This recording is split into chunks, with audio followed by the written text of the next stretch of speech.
તો મિત્રો match report લઈને આવ્યો છું ગુજરાત અને પંજાબ કાલની મેચની શું એવી ભૂલ કરી ગુજરાતે જેને આ મેચ ગુમાવ્યું। તો શરૂઆતથી વાત કરીએ, ઓપનમાં આવ્યા હતા શુભમન ગિલ અને સાઈ સુદર્શન, અને ત્રીજા નંબર પર આવે જોસ બટલર।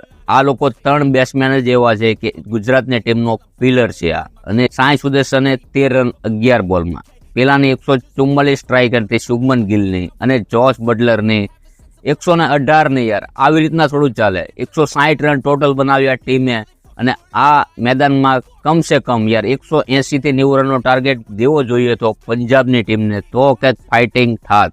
સ્ટાર પરફોર્મન્સની વાત કરીએ તો યુઝવેન્દ્ર ચહલે 2 વિકેટ લીધી, એ પણ અગત્યની જોસ બટલર અને ગિલની। અને સામે બાજુ કૂપર કોનોલીની પહેલી જ મેચ હતી આઈપીએલની, અને યાર એને 70 રન નાબાદ બનાવ્યા। એમની પારીની કારણે પંજાબે આ મેચ જીત્યું।